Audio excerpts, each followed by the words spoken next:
Olá pessoal, a gente vai para a nossa aula 6, certo? E a primeira aula de soldagem, certo? Vamos ver aqui os fundamentos da soldagem. Começaremos pela definição, que a soldagem é um processo de união de metais, certo? Não só de metais, mas de materiais, né? Onde essas peças elas são coalescidas, ou seja, elas são unidas, né? Em sua superfície de contato, pela aplicação de calor e ou pressão, certo? Esse calor, a aplicação de calor é um calor externo, certo? A gente tem a aplicação de calor e ou pressão. Então essa aplicação da soldagem, ela pode ocorrer usando apenas calor, se adicionando calor para gerar, né,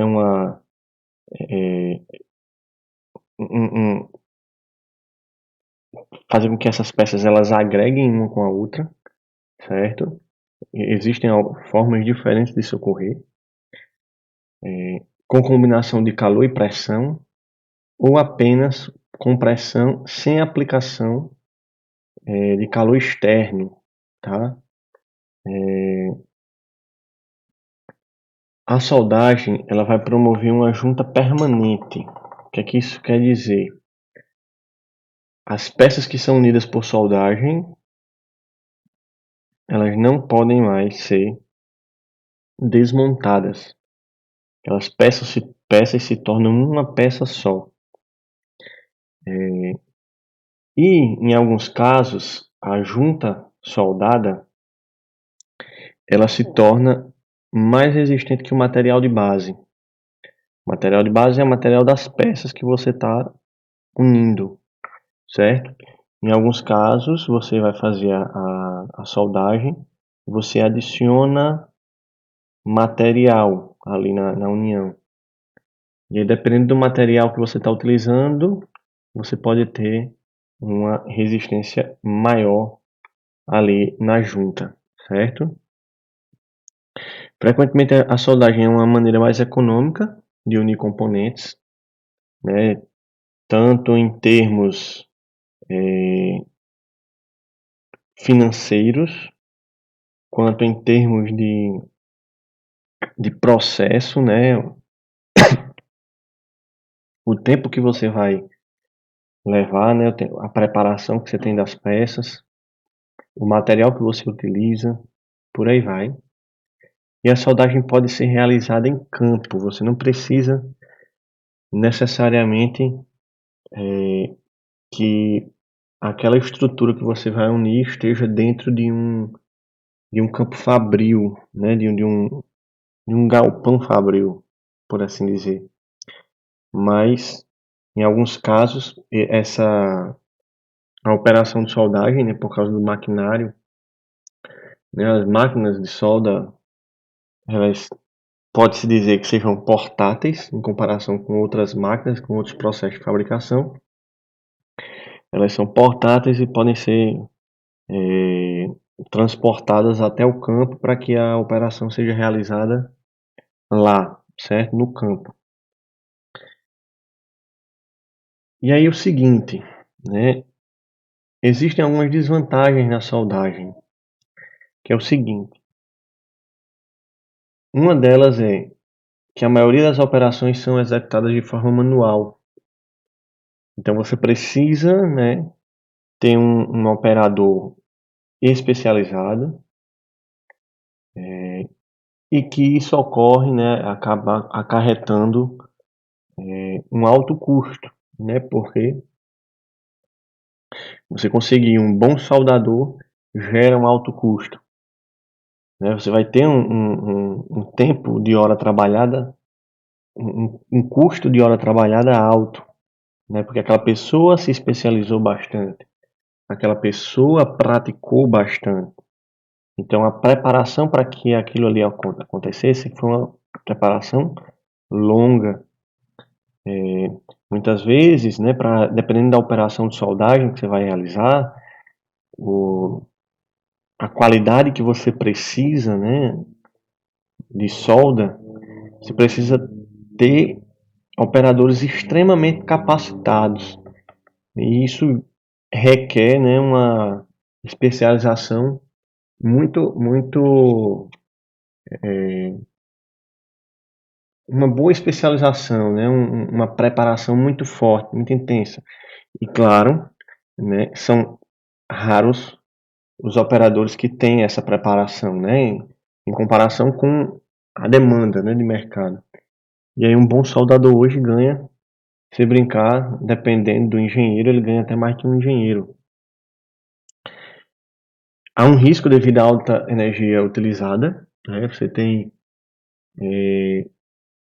uma grande geração de calor, você tem altas taxas de energia elétrica envolvidas, né? Isso tudo gera risco para o operador, para o ambiente que você está trabalhando. Uma outra desvantagem é que, se você precisar, né, de uma desmontagem posterior, você não pode usar a soldagem como processo de união, método de união, porque ela impossibilita essa desmontagem. E outra limitação, né, da soldagem é que alguns defeitos gerados na soldagem são de difícil detecção, né, gerando assim uma redução de resistência da junta. Então, em alguns casos aplica-se, né, se faz ensaios não destrutivos, né, ensaio de ultrassom, ensaio de líquido penetrante, mas mesmo assim ainda algum defeito ele pode passar despercebido e você aprovar, né, uma solda dessa. Dependendo da aplicação, pode gerar, né, uma falha ali na junta. Os tipos de processo de soldagem, né, temos aqui o processo por fusão, que usa o calor para fundir os metais de base, né? Você tem aqui os metais de base, duas peças, e aí você tem aqui você vai gerar calor aqui com um eletrodo. Aqui nós temos uma soldagem com arco elétrico. Esse calor, né, ele vai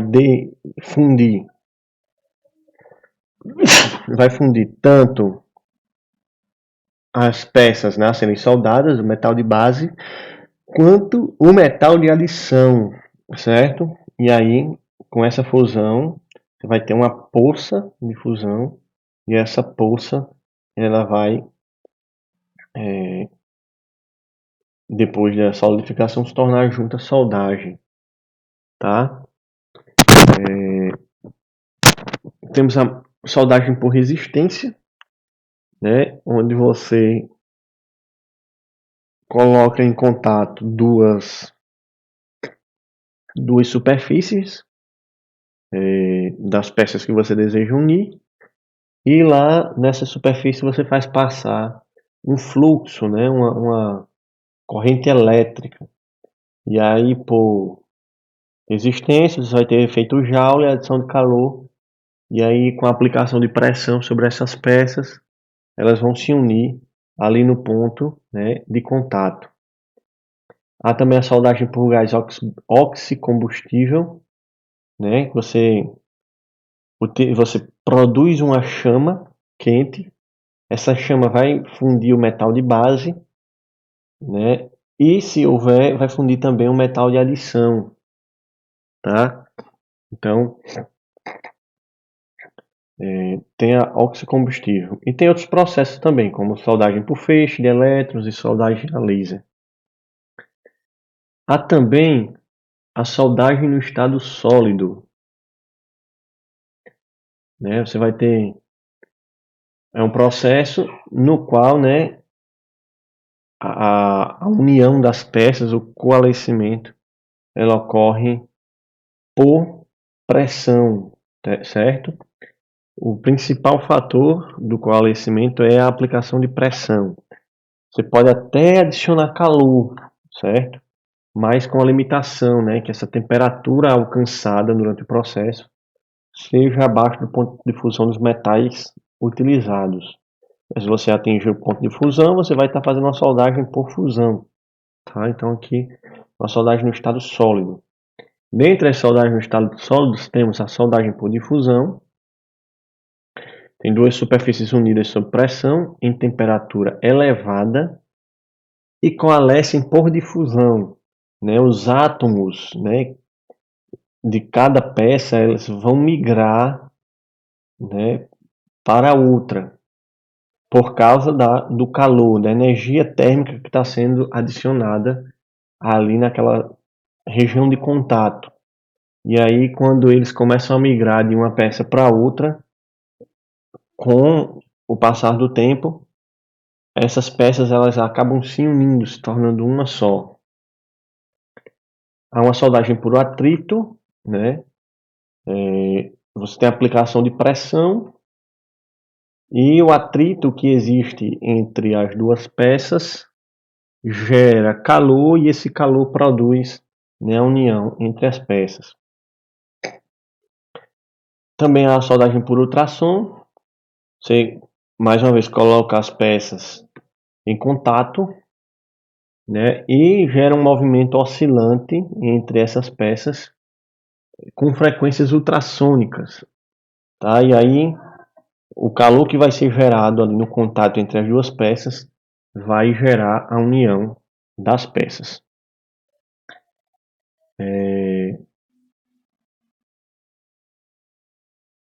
No processo de soldagem a gente tem a produção de uma junta soldada, certo?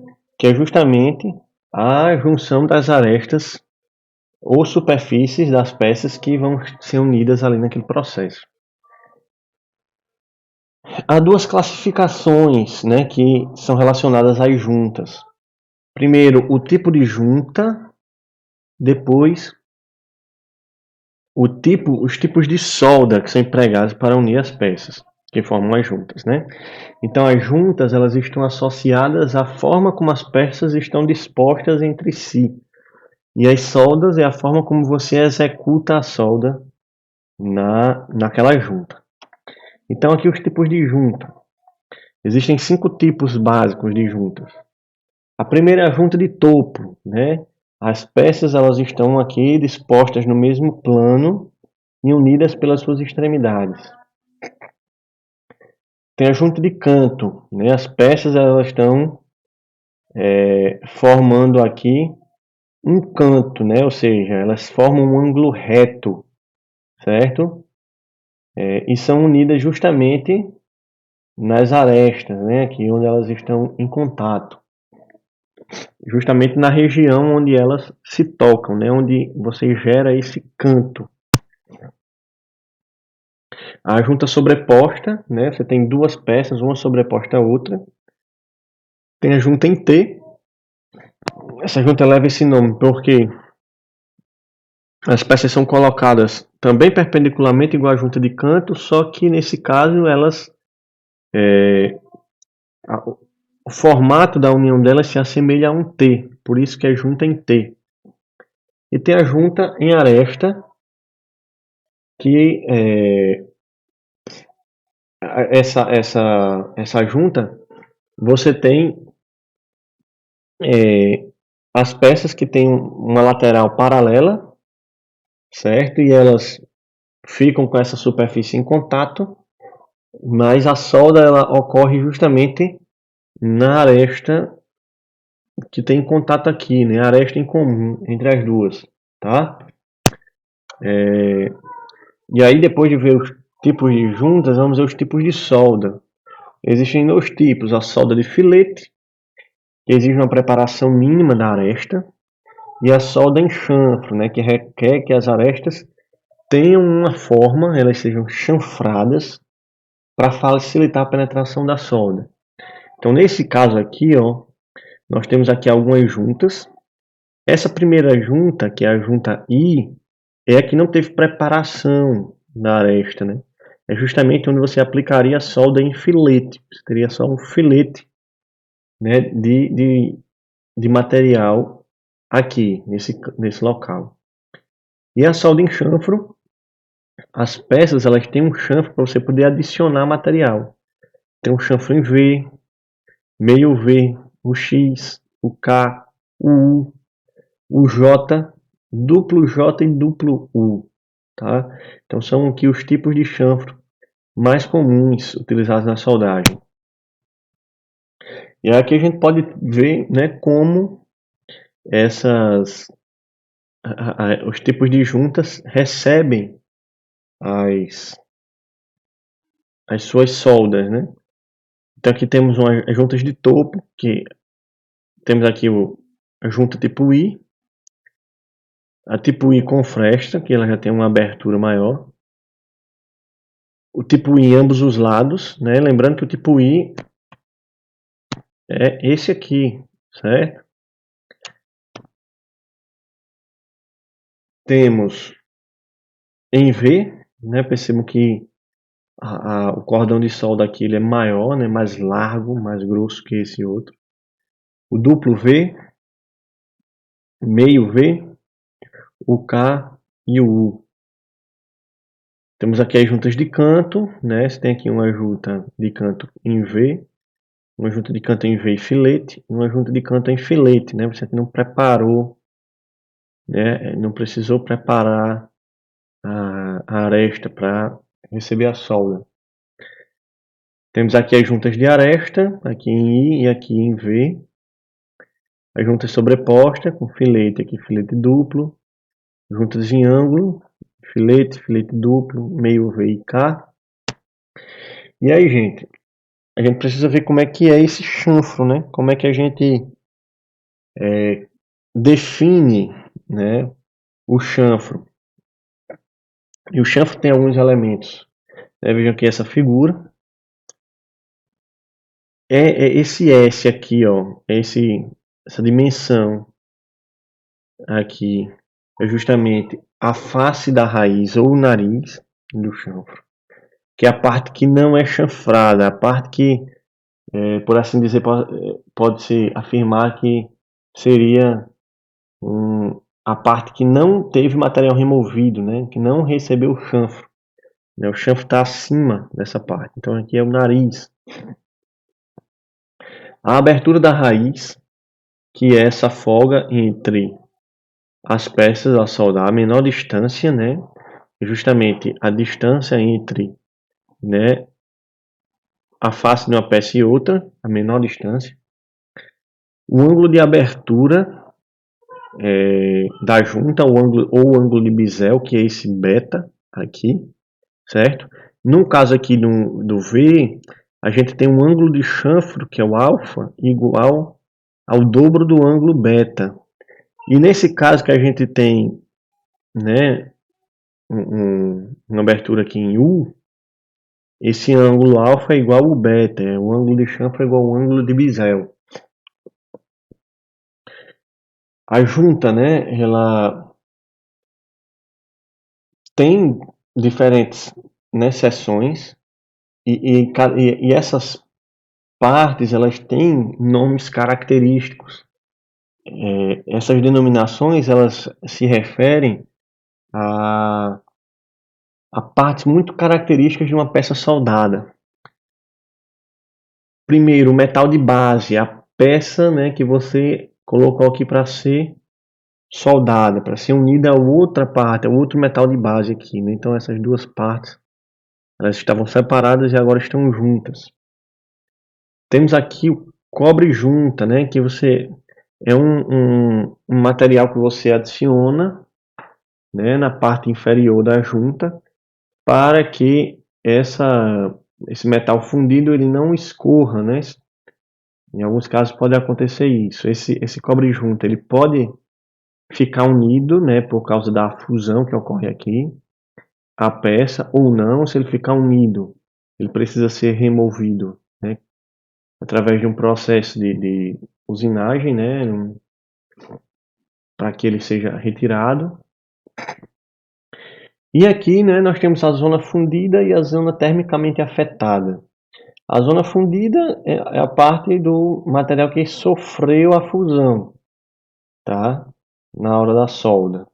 Ela vai ter uma estrutura cristalina aqui, né? Se vocês viram, né, que Uma peça fundida ela tem uma certa estrutura cristalina depois da solidificação.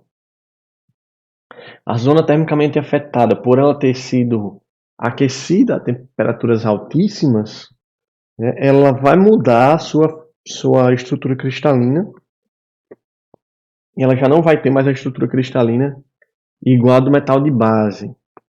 Em alguns casos, a zona termicamente afetada ela acaba sendo o ponto de maior fragilidade de uma peça ou de um componente soldado, justamente por causa essa variação de estrutura cristalina. Então, um abraço, né, e até a próxima vez que nos encontrarmos.